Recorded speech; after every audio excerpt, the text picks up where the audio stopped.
Hello, welcome to Chapter 10, Social Psychology. These are the objectives we'll be covering in this very short, long presentation. First of all, today we're going to cover social psychology, and the first part has to do with conformity. Social psychology looks at behavior and mental processes, but also includes the social world in which we exist, as we're surrounded by others to whom we are connected and by whom we are influenced in many ways. One of the questions sociologists or social psychologists ask are, why do some people act brutally? Why do some people act heroically? Is it because of their personality or because of their situation? Going again at what's called the nature versus nurture argument. Here's a fun little video. If you open up the PowerPoint, you'll be able to open up these links to videos and other my PsychLab links.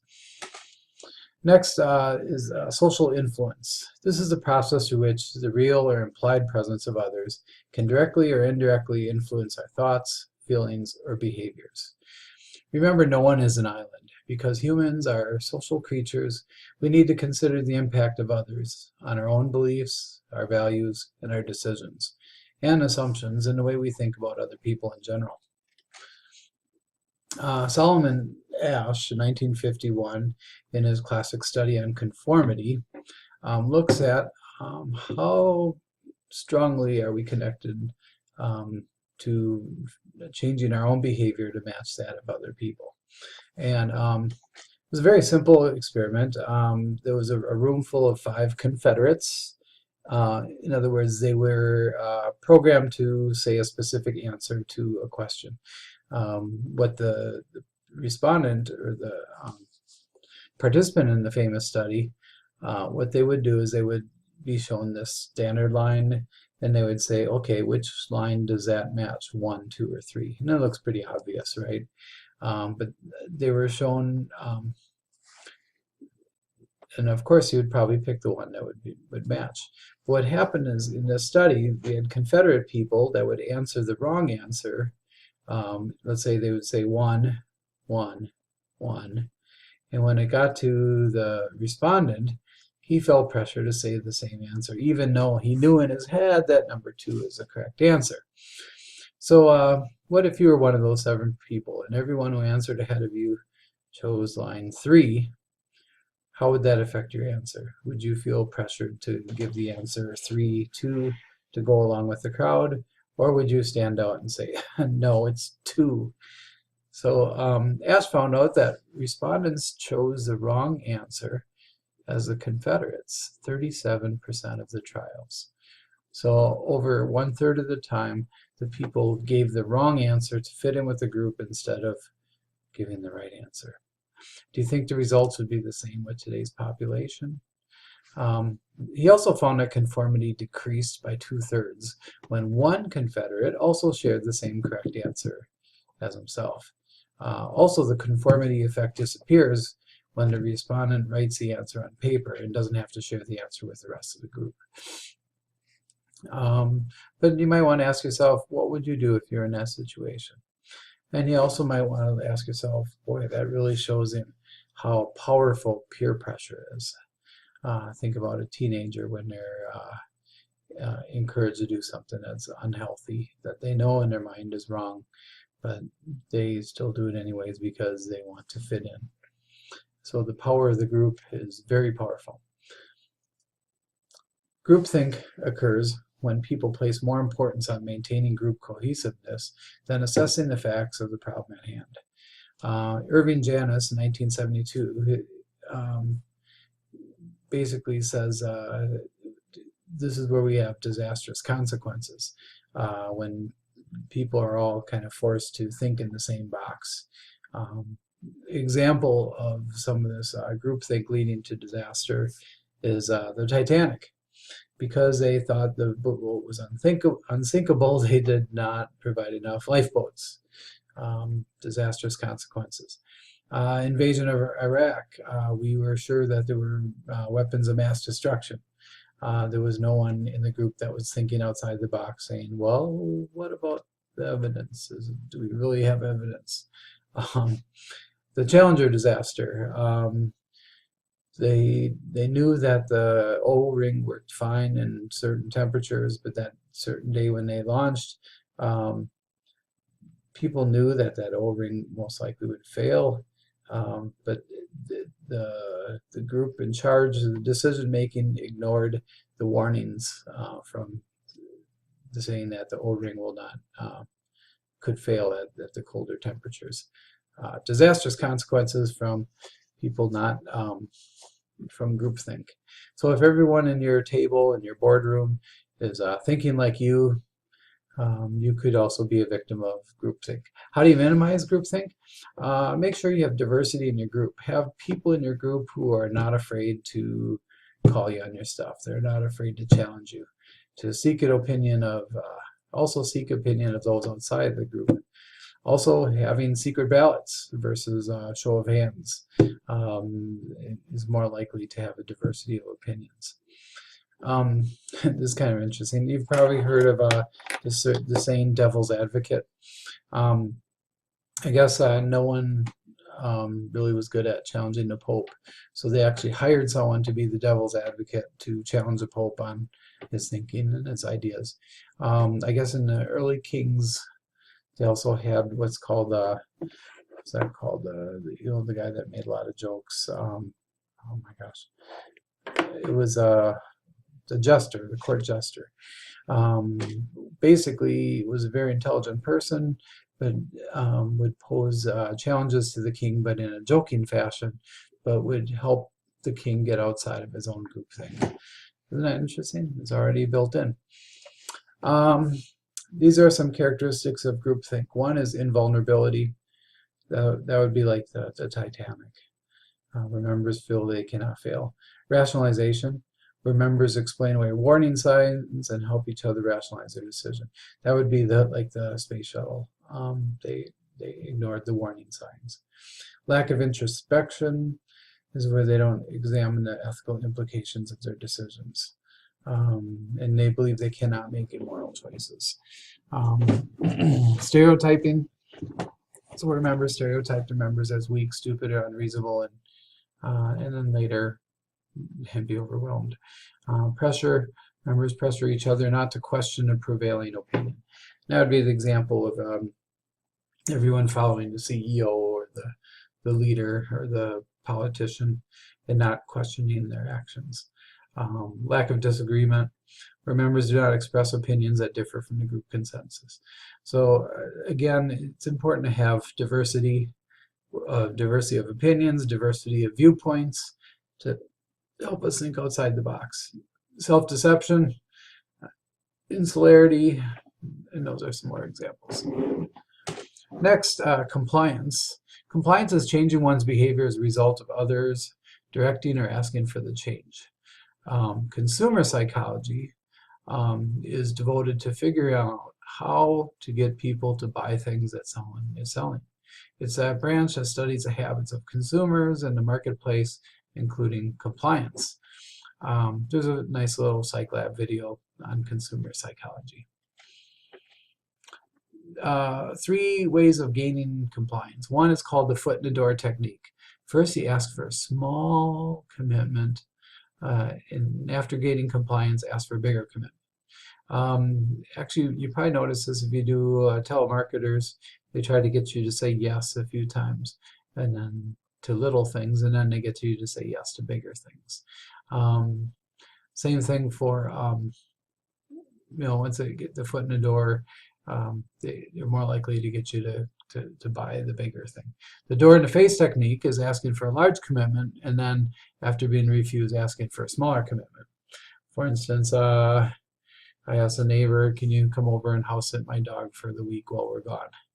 And if she said no, I said, well, could you at least take care of my plant? And so I'll start with a smaller commitment that might be a little more reasonable, and then you kind of build on that. Lowball technique is getting a commitment from a person, but then later on raising the cost of that commitment. So for instance, used car dealers do this. So they'll get you a commitment. Next, this actually happened to me where they sold me a car, and then once I had the car, they charged me a $250 something fee And I said, what is this? And they said, this is a fee. We charge this with everybody. I said, not me. And I got up and walked out. But they tried to lowball me into an extra $250 fee, which was like, I didn't bargain for this. So that's called the lowball technique. Obedience is different than compliance, where compliance is agreeing to change one's behavior because someone asked for a change, like a sales pitch. The salesman really doesn't have much power over you. Where obedience is changing one's behavior at the direct order of an authority figure, like a police officer, doctor, teacher, work supervisor. So obedience is change, and that's different. Now, in light of the atrocities, dang it. Come on, computer, go back. In light of the atrocities that happened committed by soldiers in Nazi Germany, Stanley Milgram asked the question, how far will people go in obeying the commands of authority figures? Thinking about, the atrocities that happened, and people said, well, I was just following orders. So this Milgram study, he assigned a teacher to administer what he or she thought were shocks to a learner. And the participants consistently followed orders to administer what they thought were apparently painful shocks to the learner. There's a little YouTube video you can click here on your PowerPoint to see a little bit more about this experiment. Or you could just Google Milgram experiment on obedience. This shows a control panel, and it had a bunch of switches, and the participants were presented with a control panel like this one. Each teacher was instructed to give electric shocks to another person who was a learner, who was on the other side of the wall, and who only pretended to be shocked. And at each point, you could hear the learner complain and scream. Think about this. If you were asked to do this experiment, at what point would you have refused to continue the experiment? Now, in the Milgram study, it showed that over 65% of the respondents were willing to give a lethal shock to another person, who said they had heart problems, by the way, just because a man in a white coat told them to go on, continue with the experiment. And even those who protested and stopped the experiment, they didn't stop before they reached at least 300 volts. So that was like halfway through the experiment. This is the learner script that the teacher would hear at 150 volts and say, experimenter, that's all, get me out of here. But everyone continued even after the person saying, my heart's still bothering, it's starting to bother me. I refuse to go on, let me out. 210, get me out of here. Or 300, I absolutely refuse to answer anymore, get me out of here. You can't hold me here. And so there was a lot of screaming hysterically, but the results were really surprising. These respondents were not cruel people. Follow-up studies showed consistent results between 61 and 66%, going all the way through the experiment. Some psychologists suggest that the foot in the door technique of using small increments of shock helped them to follow the persuasion of the researcher. This experiment begs the ethical question as to how far should researchers go to answer a question of interest. Needless to say, current ethical guidelines would not permit such an experiment to happen today. Remember, one of the ethical guidelines is, above all, do no harm. And think about the stress and emotional harm that was brought on the respondents in this experiment. Let's talk about attitudes. It's a tendency to respond positively or negatively to a person, object, idea, or situation. There's three components. There's the affective, is how you feel. Behavioral is how you behave. Cognitive are your thoughts, thoughts on a subject. For instance, my attitude towards country music. At first I didn't like country music, but attitudes consists of way of how a person feels and thinks about something, as well as how they choose to behave. So if you like country music, you're also likely to think that country music is good music. That's a thought, that's cognition. You're also more likely to listen to this style of music, buy this type of music, and even go to a performance. That's behavior. And if you say, oh, this music makes me feel happy, that is affect. So each of these components influences the other two. Now, attitudes are often poor predictors of behavior, unless the attitude is very specific or strong. Wicker in 1971 came up with that what people say and what people do are often two very different things. For instance, you might have a doctor who knows what smoking does to a person, but he or she still smokes. Formation of attitude comes from these four different areas. First, direct contact with a person, situation, or object. For instance, I tried pickled turkey gizzards, and I do not like them. That's the attitude from direct contact.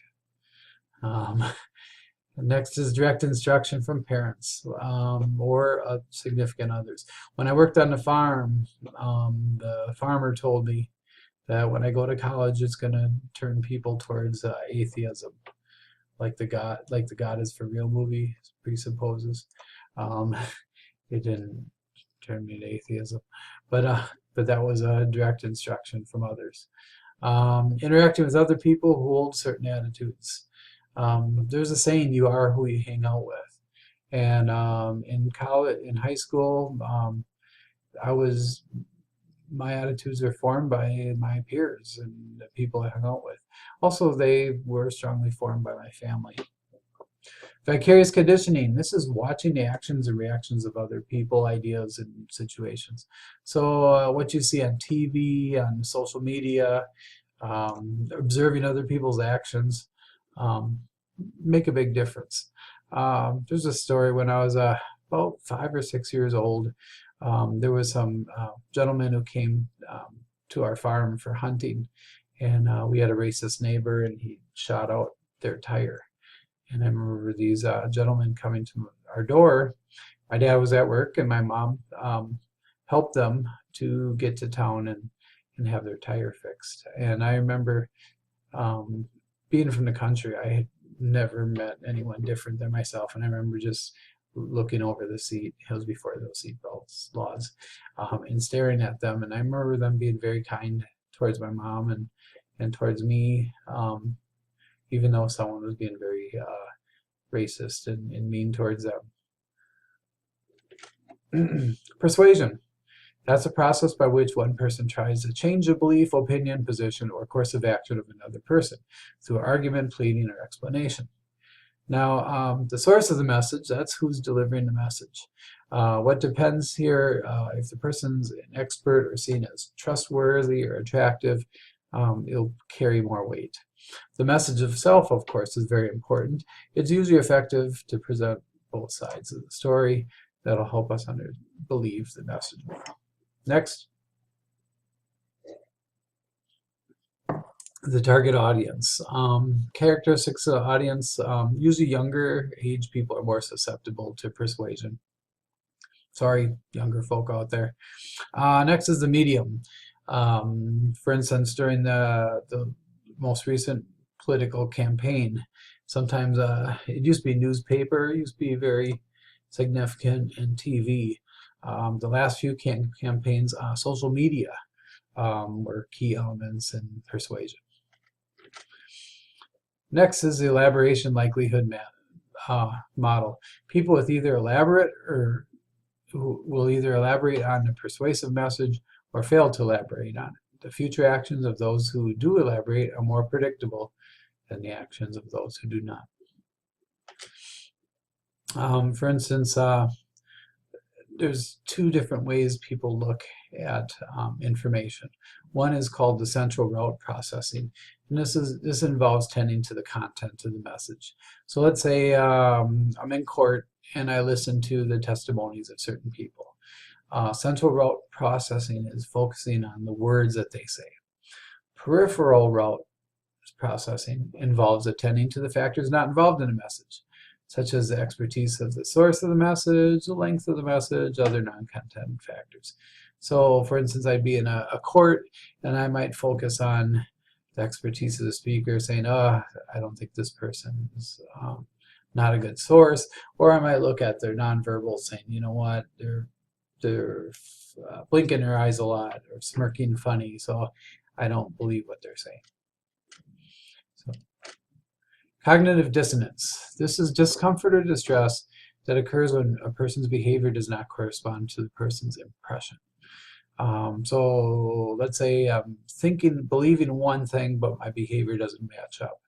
I can lessen my cognitive dissonance by changing the conflicting behavior, or changing the attitude about that behavior, or forming a new attitude to justify the behavior.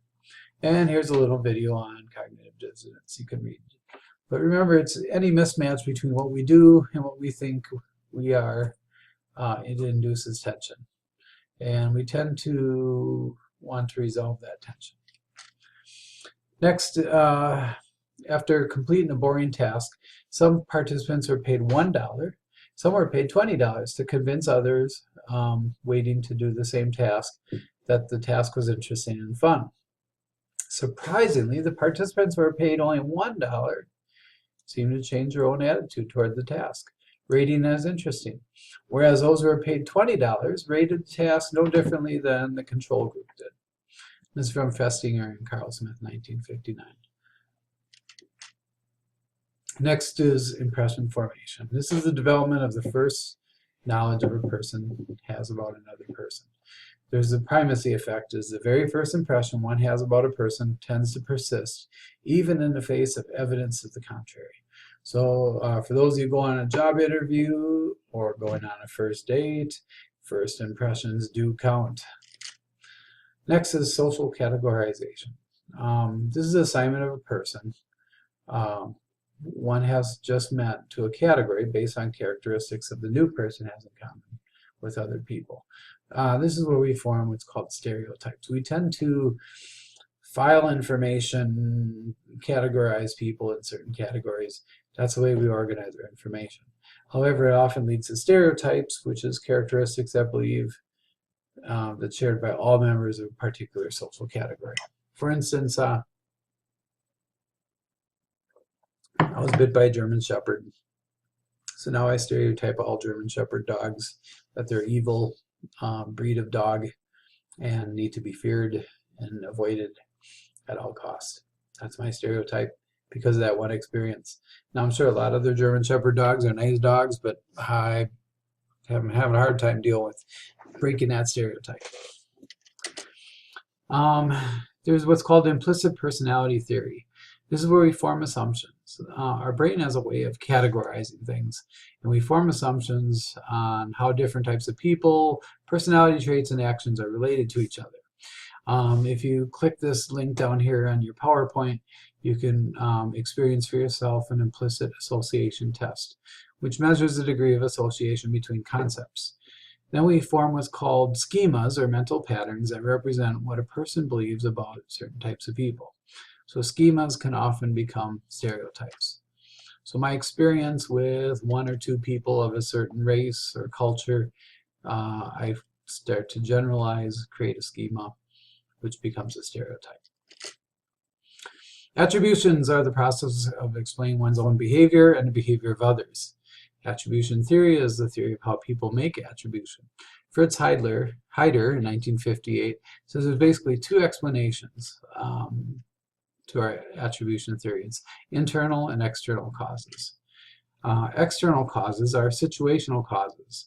It causes a behavior like delays, action of others, or some other aspect. And then dispositional cause is attributed to internal factors like personality or character. For instance, depression. Someone might say a person has depression because they've gone through situational depression, a loss, a death, divorce of parents could cause situational depression, loss of job. Dispositional cause might be saying that the person is depressed. They're clinically depressed, and so that's part of their physical makeup as opposed to external things on the outside.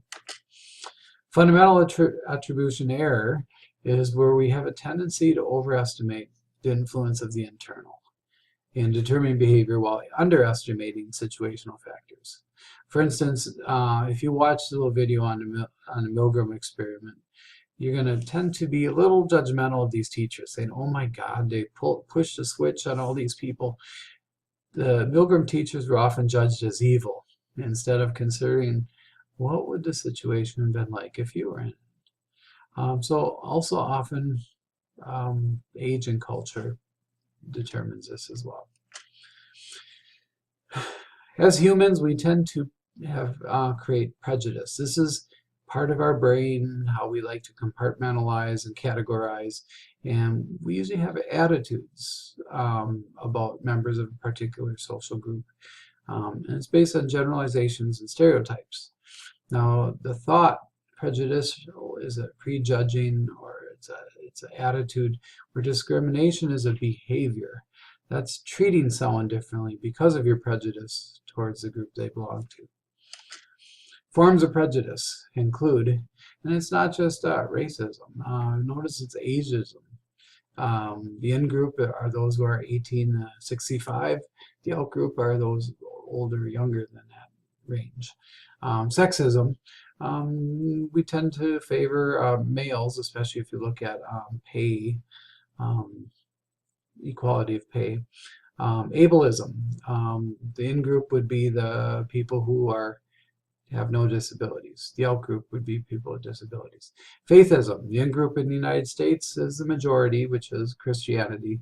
Outside of faithism, the out-group would be non-Christians and atheists and agnostics.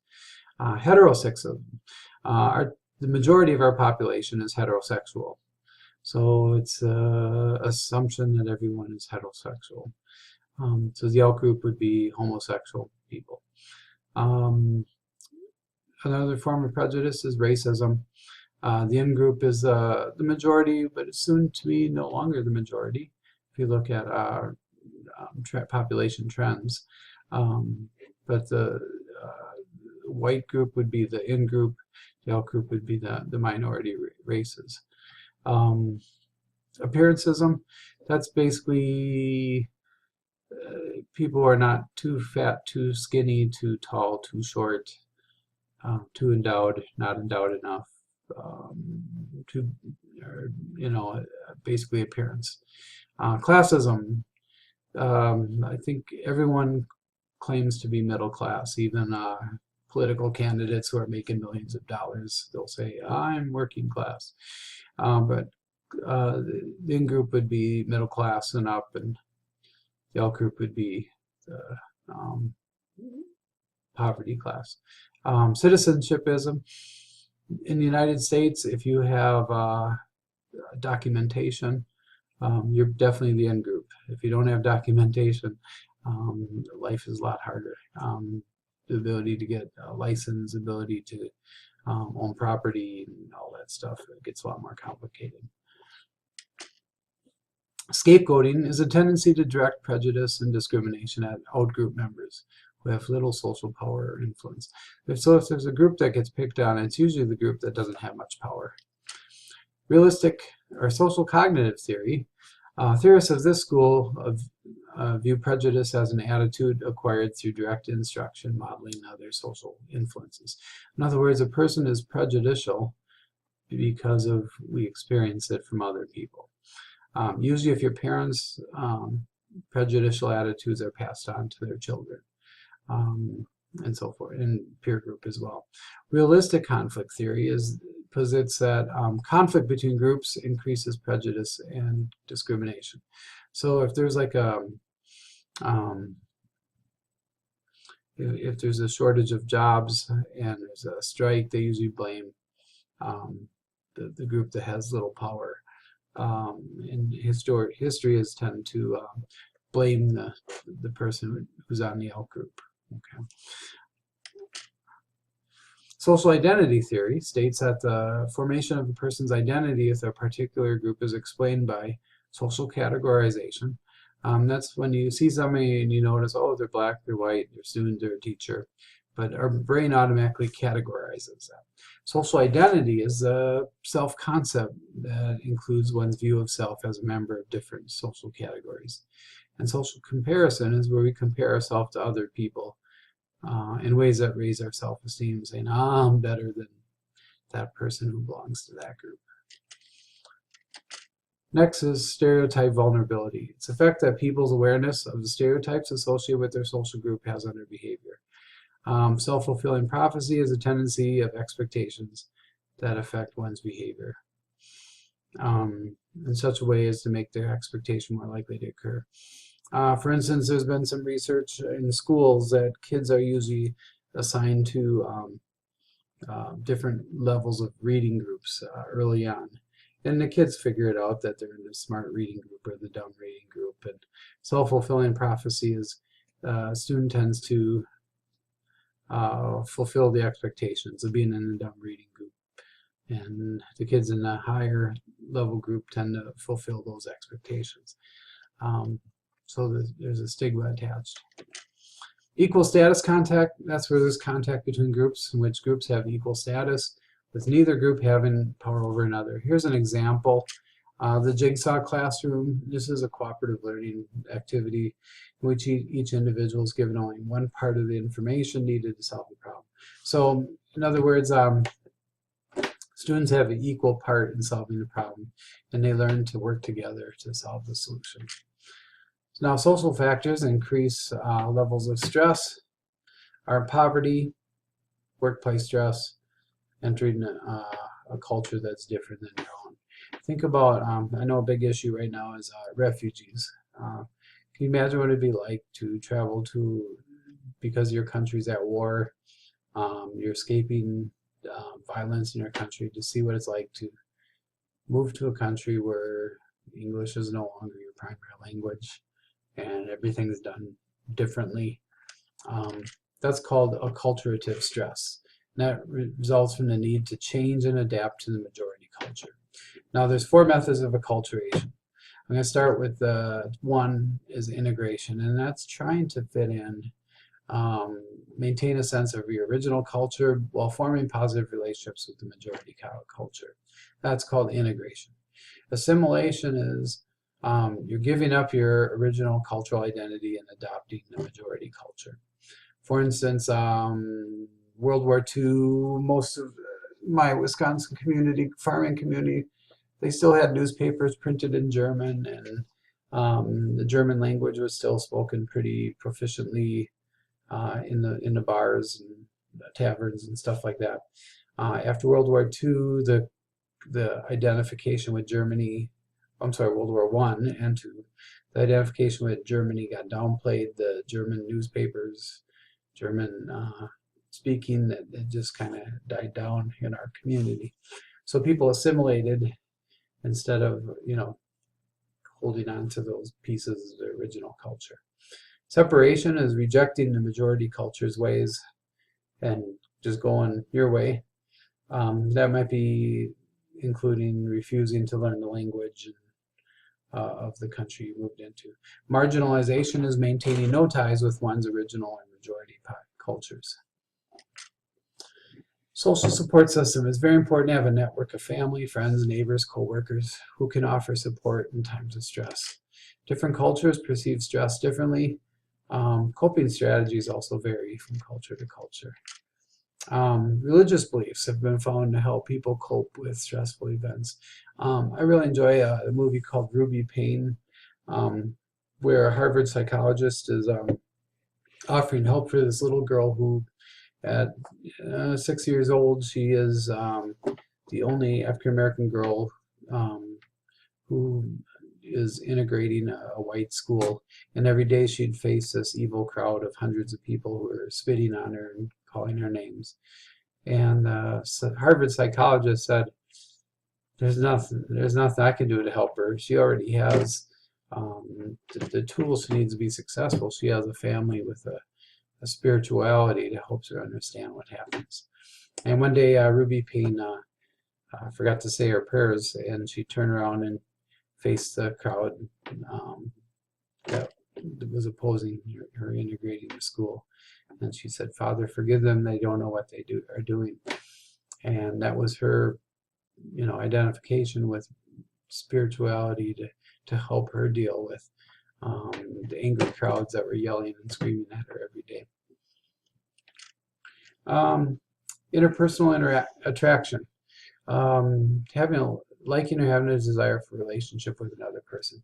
What is it that draws us to another person? Usually there's physical attractiveness, and that changes over time. It changes from culture to culture. So the jury's still out if this is something that's inborn, or if it's something that's what's that called? A social construct that we make up. Proximity. If you have geographical or physical nearness to somebody, after a while you tend to be more attracted to them. Maybe a coworker or someone that you see every day. People are similar to themselves. I know you heard the saying, opposites attract, but usually we tend to be attracted to people who are like ourselves. Reciprocity of liking. In other words, we tend to like people who like us back. It's real painful to be attracted to someone who doesn't like you back. Okay, let's talk about love. There's what's called the triangular theory of love. Sternberg's 3 components of love has to do with intimacy, passion, and commitment. And there's a little video here that can explain that. There's a nice little image here. And this diagram represents the 7 different kinds of love that can result from combining the 3 components of love: intimacy, passion, and commitment. Notice that some of these types of love sound less desirable or positive than others. What is the one key element missing from the less positive types of love? Maybe, commitment, friendship. Romantic love consists of intimacy and passion. Companionate love consists of intimacy and commitment. Consummate love is ideal love, which all 3 components are present. Aggression. Your book talks about aggression as behavior intended to hurt or destroy another person. Aggression hypothesis is aggression is a reaction to frustration. So when we don't get what we want, we turn to aggression. Conrad Lorenz saw aggression as an instinct for fighting to promote survival of the species. Biological influences on aggression may include genetics, the amygdala in our brain, and the limbic system, and testosterone and serotonin levels have an effect on aggression. So I guess it's come to the chicken or the egg. Does aggression increase our testosterone level, or does testosterone level increase our aggression? And the jury's still out on that one. Social role is there's a pattern of behavior that's expected of a person. So violent TV shows, movies, and video games are related to aggression. Bandura had several research projects that show when kids watch violence, they tend to model that violence afterwards. Let's talk about altruism. It's a big word, which means it's pro-social behavior or socially desirable behavior that benefits others, that is done with no expectation of reward. Do people really do that nowadays? Do nice things for others without expecting anything in return? That's called altruism. The temporoparietal junction, TPJ, is larger in individuals who make altruistic choices. So there's a part of our brain that is responsible for that, the altruistic measures. Now, an opposite of altruism is the bystander effect. In March 13th, 1964, a young woman, Kitty Genovese, she was raped and stabbed to death in the entryway of her apartment complex. 38 people heard or witnessed parts of the attack.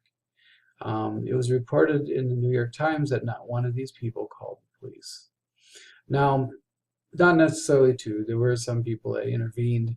However, were concerned, or the public were concerned by the number of people who did not respond and did not come to her rescue. And the bystander effect is the effect that the presence of other people have on a decision to help or not to help. Help becomes less likely as the number of bystanders increases. This is why whenever you're doing first aid and you're going to see someone laying there and you quick check for heartbeat, and the first thing you do is you look at the crowd, and you don't say, help somebody dial 911, because what's going to happen is called the diffusion of responsibility.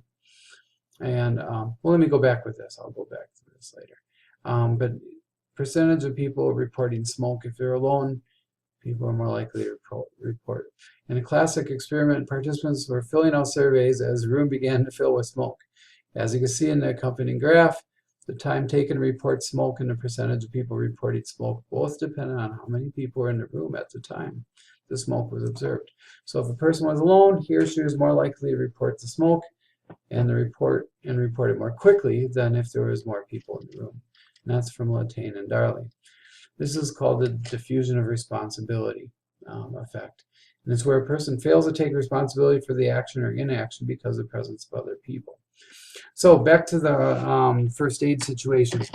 So if you want someone to dial 911, don't just scream, hey, someone dial 911.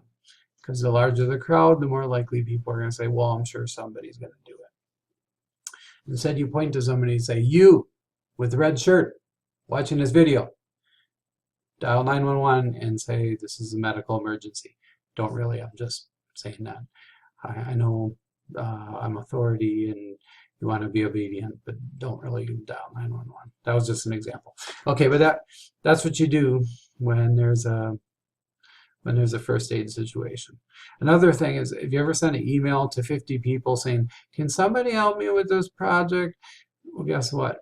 Diffusion of responsibility. So the more people you have on that email, the less likely someone's going to respond. So if you're smart, you'll, instead of sending out 50 emails in a group, or one email in a group email, you'll send out 50 individual emails to specific people and say, hey, Johnny, would you be willing to do this project for me?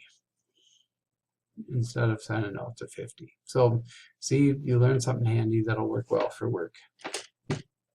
Researchers Latane and Darley found that people who are alone were more likely to help in an emergency than people who were with others. So one bystander can't diffuse the responsibility. So remember, send out one email, point to that one person, and say, you dial 911. So how do you get rid of or overcome the diffusion of responsibility yourself? One is notice what's going on around you. Define what emergency is. Take responsibility, plan a course of action. And for God's sakes, take action. And here's a little video on how to resist the bystander effect. So this chart just basically takes you through the steps. And finally, social neuroscience. It's a study of how biological processes influence social behavior. You can actually use MRIs and other imaging techniques to discover parts of the brain involved in social actions. I know this was a very long presentation, almost 45 minutes. Thanks for staying with me. Have a great week.